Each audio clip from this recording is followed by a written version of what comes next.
Hey guys, today I'm going to be unboxing the HG Build Fighters Amazing Strike Freedom Gundam.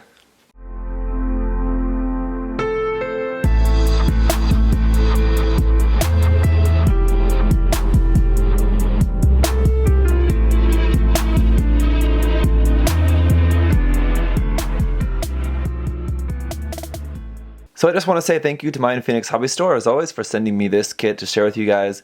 And if you've been following my channel for the past few months, before this was coming out, you may know that this is something that I've not really been too much looking forward to, kind of. But now that I've actually got the box in my hands, I'm kind of feeling like I'm already coming around to the design a little bit. When I first saw this, it was at the Gunpla Expo last November, and my immediate reaction was not good, just because I think the red frame on this just looks pretty bad. It just really makes this kit look like a toy.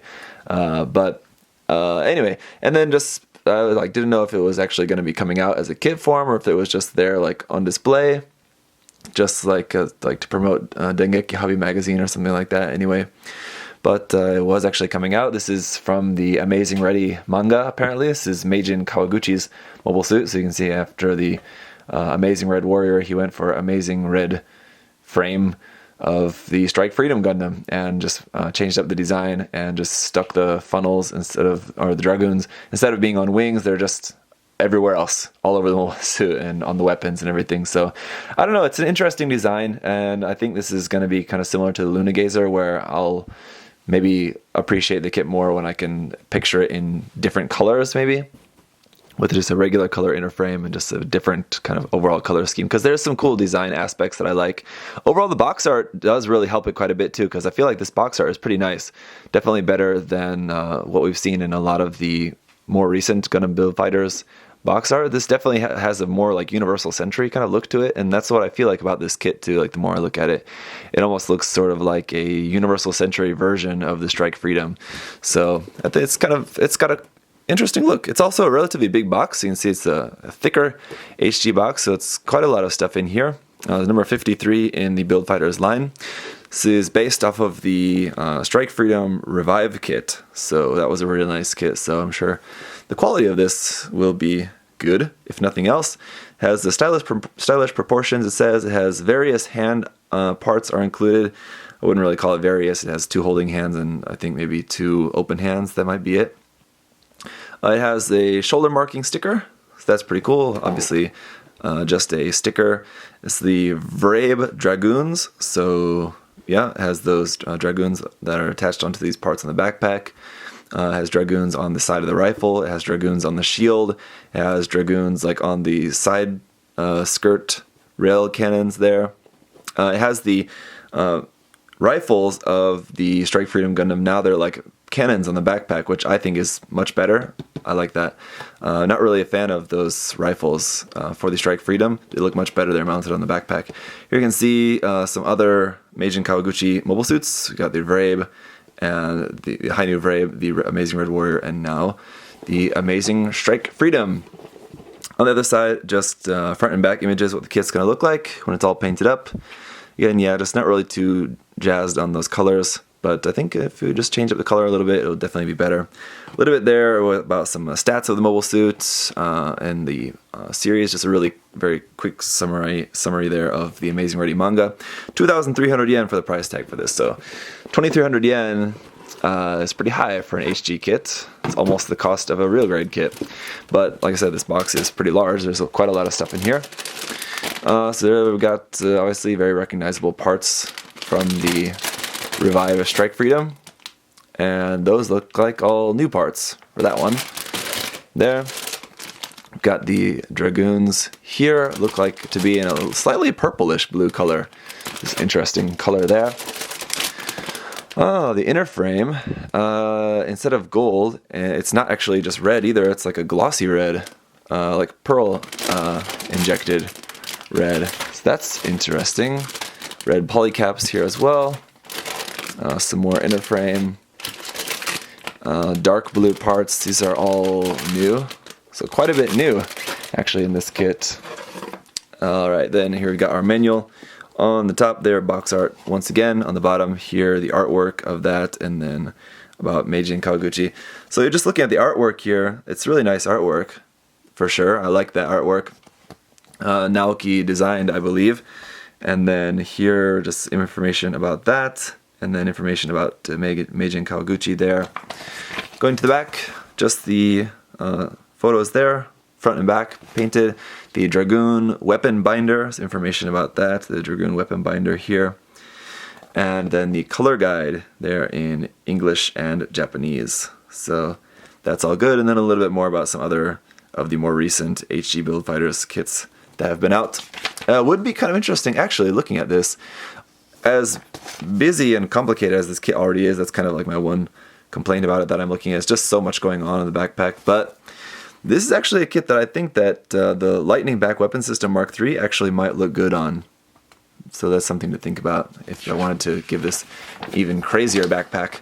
Anyway, for the customized plan, obviously Meijin Kawaguchi's mobile suits. We have the Vrabe, the Camper Amazing, the Gundam Amazing Exia here. This is based off of the Strike Freedom. And again, just some more information here about the weapons, the Vrabe Dragoon, the beam cannon, the railguns, the full burst mode. So yeah, it's got that. Alright, let's find our parts list here. Quite an extensive manual.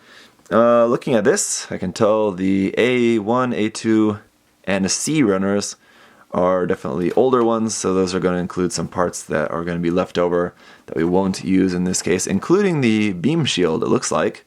So that's kind of interesting. We'll have an extra beam shield then you could even use probably with your other kits. So let's take a look at that. For the construction, it's going to start off with the torso first. Torso, head, shoulders, arms, left arm, right arm, all pretty standard here for recent HG kits.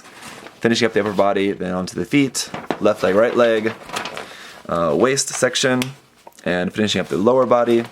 Then the rail guns for the side skirts, kind of more beefed out, beefy. I kind of just mashed those words up there. Section here for the back of the rail gun on the side skirt, so that'll be kind of interesting. Finishing up the construction of the body and then onto the backpack. So we got the cannons and then the binders for the backpack. Then onto our color page. I'm gonna finish up the backpack. So like looks like those Dragoons can like swivel out like that. And then just mounting it to an action base, and then the weapon, the beam cannon there.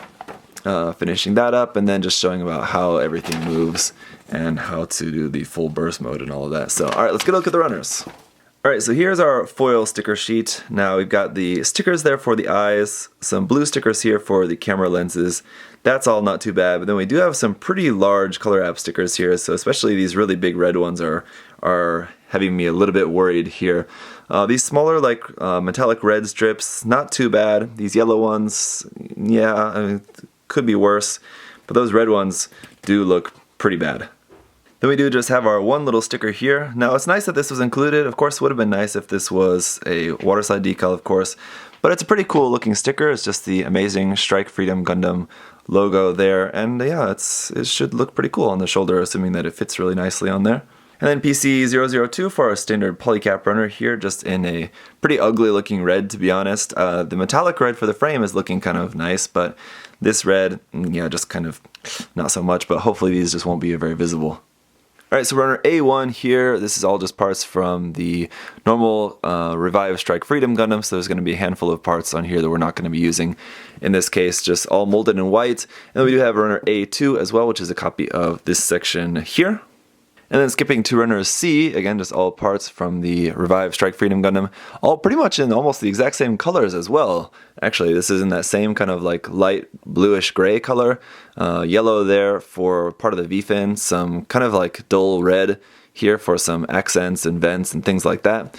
And then a couple of clear blue parts, one clear blue part for the eyes, and then the clear blue part for the beam shield. Now again, the beam shield is it's X'd off in the manual, so I'm guessing that means that maybe it doesn't even fit. So like even if you wanted to use it, you can't use it because it doesn't fit on the arm because of a new part. Not too sure yet, we'll find out in the review. But either way, if you don't use it with this kit, now if you have the Revive Strike Freedom kit, then you can have two beam shields, which is kind of cool. Then we got runner D1. This has a couple of these like bluish purple. It's a really super nice color, actually. I really like this color. It's a really like purplish blue color. It's nice. Anyway, this on our D1, we've got 4 Dragoons here, and then some parts for in the kind of body. And then we have runner D2 as well, which is 4 more Dragoons, and then some parts for the feet as well. Then we have runner E1, which is getting into some parts for the frame. So this is, as I said, in like a kind of gloss injected red. So it has a quite interesting look to it, actually. I was not looking forward to this at all, and I still don't think, whenever I get around to painting the kit, I'm probably not going to keep the frame red, but it does look kind of interesting, so I don't know, we'll see how it looks on the kit. Anyway, when it's all done. Then runner E2 is just a copy of this half of the runner here. And then we have runner F, so we're finally getting into some new parts here. This is the first of our new runners for this kit. It's in a kind of standard navy blue color. A lot of really nice detail on here as well. We do have 2 of this F runner, so quite a lot of larger parts here. And you can see some of this detail on here is really nice, very crisp looking details. Of course, I mean, you'd expect it to be good quality for a Bandai kit, but yeah, it's just all looking really nice. And then runner G is back to white, just for a few more new parts here, new parts for the shoulders, the legs, and again, here's that new part for the side of the arm, so here's where I'm thinking why that beam shield maybe will not fit into here, because that's a new part. And then we do have 2 of this G runner, and just to give you an idea of the runner marking for this new kit is HG 1/44 scale, Amazing Strike Freedom Gundam. And finally we have runner H. So this is another fully new runner. So we've got a couple more yellow parts there, a new yellow part for the V-fin, yellow parts for the chest, some new white parts here across the bottom, some light gray parts here across the top, and then some navy all through the center there, including the parts for the beam cannon, beam rifle there as well. And so yeah, all looking very, very cool. Alright, so all in all, it's still probably more than 50% just the same Revived Strike Freedom Gundam, but we do have a fair amount of new stuff in here, which is nice, and everything is looking pretty interesting. So I've really, I mean, just from unboxing the kit here, I've really come around, and I think I'm really actually going to quite enjoy this kit. So we'll see in the review. Like I said, it just, in a way, it seems kind of like a Universal Century version of the Strike Freedom, which is kind of interesting. One thing I think I probably will never be able to come around to is the Dragoons on the side of the beam rifle. That's pretty stupid. I really don't like that. But the mobile suit itself all looks pretty interesting. So that's it for this unboxing video. If you guys do have any other questions or comments, you can leave those down below. And I'll see you guys in the review. Bye-bye.